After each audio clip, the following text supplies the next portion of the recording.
lo encontraron con Paul-Louis Durossier, que nació el 8 de enero de 1826 en Francia, y descubrió que tenían un doble soplo, tanto sistólico como diastólico, a nivel de la arteria femoral. Él lo encontró, este signo de Durossier, y lo encontró en las extremidades inferiores, y esto era resultado precisamente de eso. Cuando lanza la sangre el ventrículo, la lanza todo el cuerpo, y entonces ahí viene un soplo, por la que se va a formar a nivel de las arterias femorales. ¿Por qué? Por la gran cantidad de líquido. Por eso les decía que un soplo deben de quitarse la mente de que eso solo son por válvulas. El aumento del volumen que va a expulsar el corazón, ya cuando llega al nivel de la arteria femoral, esa gran cantidad de volumen puede hacer que por ahí se oiga un soplo. Pasa como igual que en la tubería de la agua de su casa. Si ustedes ven que el agua que les avienta a la calle del tubo, a veces pueden oír no ruido, pero cuando viene una gran cantidad de agua hasta se oye cuando va entrando el agua a su casa de la calle. Entonces sucede igual aquí. Si meten más cantidad de agua en sístole, de sangre, entonces se va a ir un soplo, entonces ahí se va a auscultar. Y luego en diástole, acuérdense que el soplo es diastólico, esto a nivel aórtico, se va a alcanzar a oír a nivel de las arterias femorales. Por eso es que encontró ese doble soplo y se llama de Durossier. El signo de Mussès es uno de los epónimos en cardiología que recibe su nombre, esta vez no por quien lo descubrió, sino por quien lo presentaba, por eso es un epónimo. Alfred Musset, en 1810 en París, era portador de insuficiencia aórtica, y esta insuficiencia aórtica había sido resultado de haber adquirido sífilis. La sífilis le dañó la válvula aórtica por no habérsela tratado. Entonces, ¿qué pasó a él? En este caso, ¿por qué es un epónimo? Porque no se le da el nombre de quien le descubrió el signo, quien lo vio, sino de quien lo padeció. Entonces, él tenía la insuficiencia aórtica y es un movimiento de la cabeza. No sé si ustedes recuerdan un comercial de la Pepsi King, seguramente sí lo han de haber visto, yo creo que estaban en la secundaria o en la preparatoria, de un comercial en donde ponían a unos comentaristas y eso, y que toma Pepsi King y movían la cabeza ahí muy felices, ¿sí? Que tomándola y hacían un movimiento de cabeza. Yo les digo que es muy parecido a eso. La sangre que expulsa el corazón es tan intensa que con cada latido que lance durante la sístole les hace a estos pacientes mover la cabeza, como si estuvieran teniendo Parkinson y diciendo sí. Entonces, cada vez que sea la sístole, van a mover la cabeza, ¿sí? Y ese movimiento de como si estuvieran diciendo sí, luego lo confunden con que ya le está dando Parkinson al paciente, es la insuficiencia aórtica, por la gran cantidad de sangre que se lanza. Pues imagínense, ese signo se llama de Musset. Hay otro que se llama de Hill, ¿sí? Este fue descubierto por Leonard Hershkin Hill. Nació el 2 de junio de 1866 en Tottenham, Inglaterra, y su contribución pues fue ya publicada en 1902, cuando vio que había una diferencia de la presión arterial al comparar la medición de la arteria braquial con la poplitea. Es decir, hay una diferencia de presión entre los miembros superiores con los miembros inferiores, ¿sí? Y esta diferencia de presión se debe a lo mismo, al regreso de sangre durante la diástole. Y ese se llama signo de Hill. Y entonces, ¿cómo se hace? Pues viendo la presión arterial, se toma la presión en los miembros superiores y en los miembros inferiores, y ahí vamos a encontrar una diferencia en la presión sistólica arriba de 20 milímetros de mercurio. Otro signo fue el de Becker, que lo descubrió en Alemania en 1828, y era un oftalmólogo.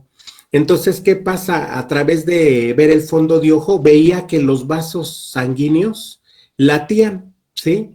Entonces le llamó la atención eso, ¿sí? Veía las pulsaciones cada vez que ya le tocó al paciente el brazo, y veía que cada vez que venía la sístole y se tocaba ese gran pulso, veía que también la arteria latía, y se veía que se dilataban y se constriñían, las arterias retinianas, y ese signo se llama de Becker.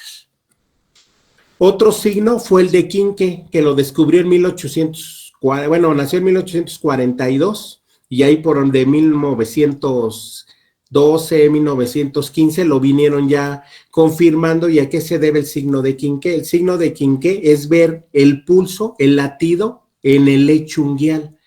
Como ahí ven, en ese dedo que ven ahí, es como si ustedes ahorita, si están así sobre una superficie plana, aprietan sus uñas como hace como el hombre araña, como si fueran a trepar contra la mesa, y van a ver que se pone blanco el lecho unguial, y si lo sueltan se pone rojo. Si lo aprietan se pone blanco, y si lo sueltan se pone rojo. Ese mismo fenómeno que pueden ver ustedes al hacerlo en su mesa, se van a dar cuenta que lo presentan los pacientes, pero sin hacer el esfuerzo en la mesa. Solito se les ponía rojo el lecho unguial, y luego pálido el lecho unguial. Cuando se ponía rojo en la sístole, como se regresa la sangre en la diástole, se pone blanco en diástole. Entonces, rojo en sístole y blanco en diástole. Ese es el signo de Quinqué y se observa en el lecho unguial. Tenemos sucedáneos del Quinqué, que son el signo de Evans. Es el pulso amplio y visible en el lóbulo de la oreja. Entonces se ve en los niños y en personas muy blancas este signo, porque se pone el lóbulo de la oreja rojo con la sístole y blanco con la diástole. Entonces yo les digo que esto es como si estuviéramos hablando del Babinski y sus sucedáneos. No nada más esto, antes de pasar, ese también lo podemos ver en la nariz y en los labios, sobre todo en los canadienses y en los irlandeses y en los europeos, como también los holandeses, que son muy blancos. En la nariz se les pone roja, o los labios rojos y luego blancos, y la nariz roja y blanco. Y también eso se consideran sucedáneos, que son similares al signo de Evans que se ve en el lóbulo de la oreja. Entonces, si se fijan, tanto el signo de Quinqué, digamos, yo les digo que es el signo de Quinqué y sus sucedáneos. ¿Cuáles son sus sucedáneos de que se ponga blanco y rojo? Pues el de Evans de la oreja, o bien el de la punta de la nariz y el de los labios, de ponerse blanco y rojo en sístole, blanco en diástole, para que vean qué bonita es la insuficiencia aórtica de síntomas, de signos. Y luego el signo de Gerard, que son el encontrar también las pulsaciones a nivel hepático, ¿sí? Y a nivel esplénico también lo podemos encontrar. Aquí está otro signo que también yo le podría decir que es un sucedáneo del Quinqué, que es el bósolo, que se ve si ustedes les ven la mucosa nasal, también se pone pálida y se pone roja en sístole, pálida en diástole.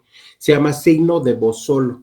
El signo de Sherman también consiste en la localización fácil y rápida del pulso pedio. De por sí el pulso pedio es muy difícil encontrarlo, cuesta trabajo, pues en ellos no les cuesta nada de trabajo. Entonces ese pulso saltón en los miembros inferiores, en los pies, también se llama signo de Sherman, y ese también es un signo periférico de la insuficiencia aórtica. Tenemos otro más, el signo de Müller. Lo descubrió un laringólogo alemán. ¿Y qué vio cuando estaba revisando un paciente porque le ardía la garganta? Realmente por ese motivo había ido, y ve que la úvula se mueve, tintinea, dice él, ¿sí? Y entonces eso vio que la úvula tenía pulsaciones, y eso no era normal, ¿sí? Se movía la úvula, y con cada latido se movía hacia un lado.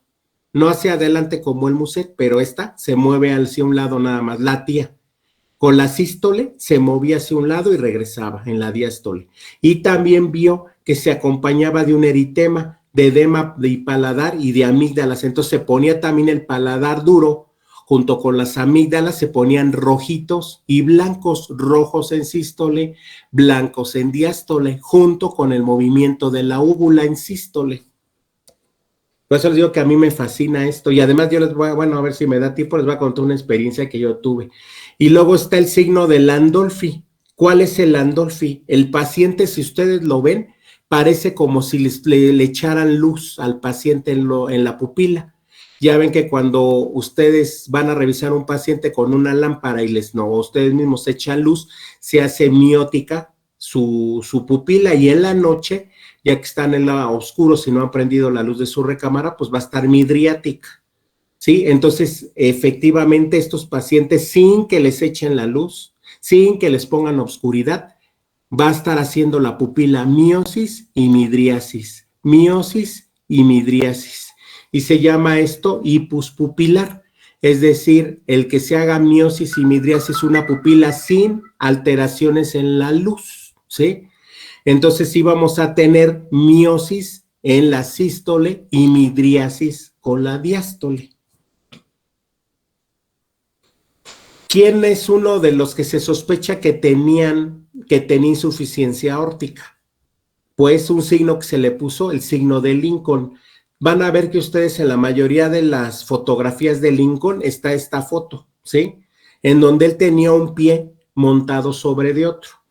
Desde ahí ya se había dicho que él probablemente padecía de Marfan, porque ya se le hicieron estudios así ya sentado poniéndolo parado y la brazada la tenía muy grande, las manos de él eran muy grandes y también alguna vez les describieron que tenía Muset, que movía la cabeza y pensaban que tenía movimientos como parkinsonianos y realmente era el Muset lo que tenía porque tenía insuficiencia aórtica. ¿Qué le pasaba a él? ¿Qué signo? ¿Por qué se le puso un signo de Lincoln? Movía y por eso él ponía una pierna sobre de otra. Tenía muchas fotos y nunca tenía las dos piernas separadas, siempre montaba una sobre de otra como mujer, ¿sí? ¿Por qué? Porque se movía la pierna, la tenía como esa enfermedad que se llama de enfermedad de piernas inquietas, que se le movían por la insuficiencia aórtica.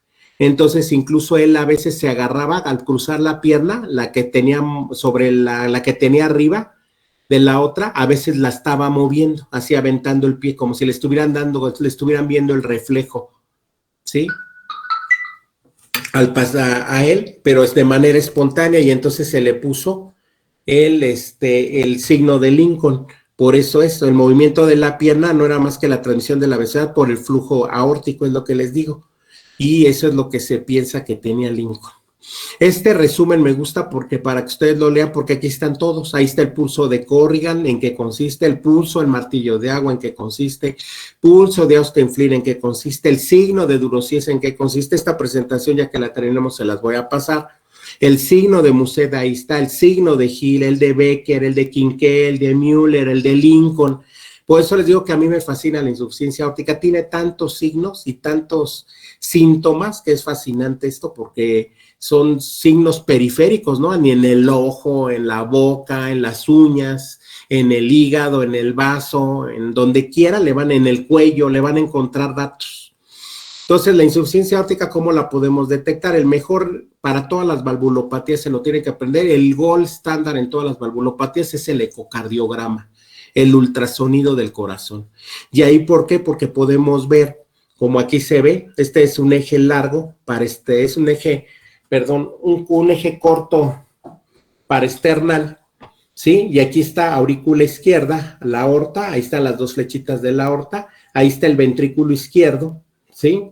Y aquí está el flujo, cómo va saliendo, cómo se va regresando, aquí cómo se está pintando en un patrón de colores, ahí ya se le mete color a través del eco, y entonces esto se debe de ver, todo el flujo que se acerca se ve rojo y el que se aleja se ve azul, pero cuando se ve este patrón amarillento, azulado con rojo, es que hay un flujo turbulento, eso ya no es normal. Entonces, ¿por qué? Porque está regresándose sangre, entonces ya con eso hacemos el diagnóstico.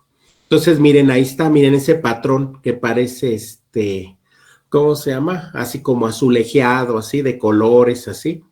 Esto ya no es normal, se debe de ver un flujo, cuando está bien limpiecito se ve rojo cuando se acerca al transductor y se ve azul cuando se aleja, y así se debe de ver rojo, azul, ¿sí? Depende si es sístole o diástole, y aquí no, se ve este flujo así, todo el patrón coloreado ahí, amarillo, con naranja, con azul, ¿sí?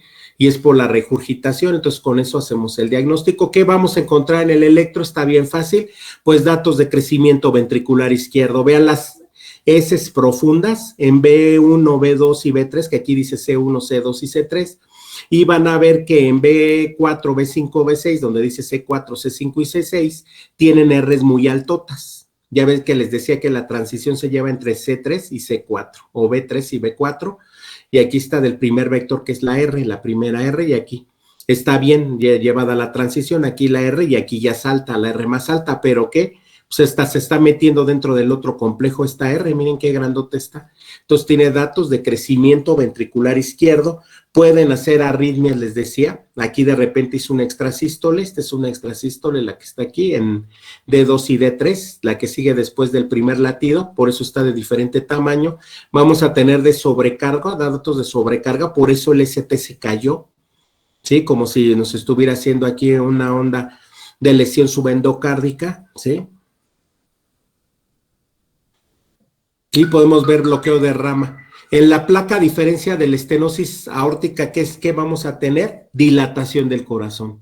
Vean eso, qué corazón tan grandote. Por eso les decía que la insuficiencia aórtica no nos esperamos a que el paciente se desmaye ni que le dé angina y todo. A veces con el puro eco ya hay que operarlo. O sea, ya si ya se diagnostica es mejor porque aquí ya cuando nos llegue así, ya aunque le cambien la válvula, ya el paciente va a tener falla cardíaca. Vean nada más la congestión que tiene todo este patrón hacia arriba, como en alas de mariposa, ya por hipertensión venocapilar pulmonar, el crecimiento del ventrículo izquierdo, vean, casi topa con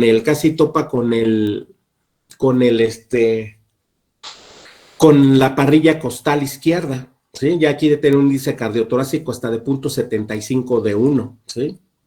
Entonces aquí están los algoritmos, ¿sí? Todo es de 50 a 55, también se acuerdan que la estenosis aórtica era igual, o sea, está fácil, 50 a 55 el gradiente, que ya esté de diferencia, y la fracción de expulsión no nos debemos de confiar en esto porque está falsamente elevada, porque expulsa más sangre de la debida y con eso eleva la fracción de expulsión falsamente, por eso en la insuficiencia aórtica no le creemos mucho a la fracción de expulsión.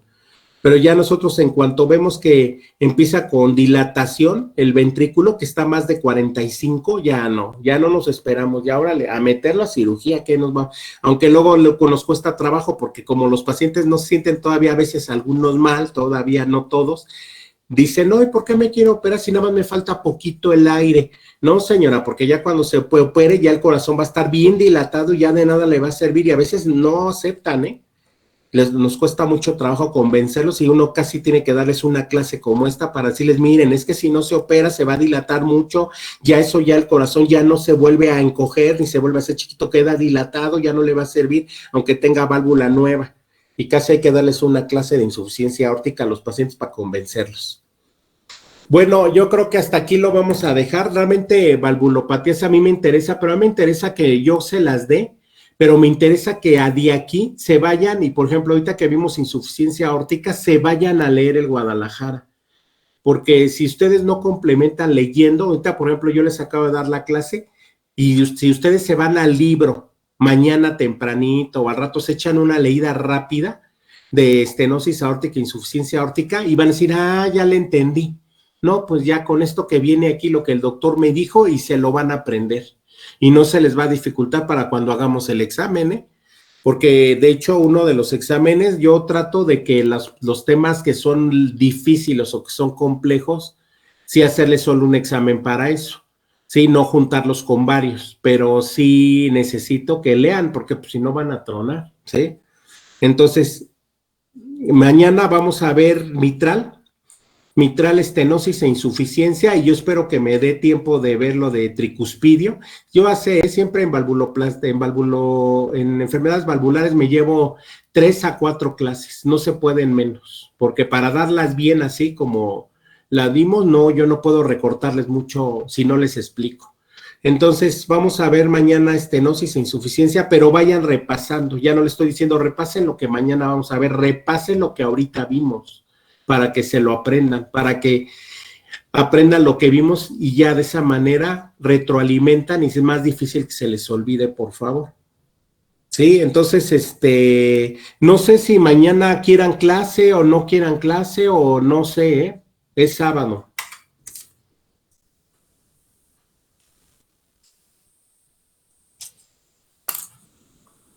Pues si gusta lo comentamos con el grupo y al rato le avisamos, doctor, porque Sí, igual me avisa. mañana teníamos una reunión con uno de los doctores temprano, entonces le avisamos. Ya. Sí, si no, no hay problema, el lunes continuamos, no hay problema.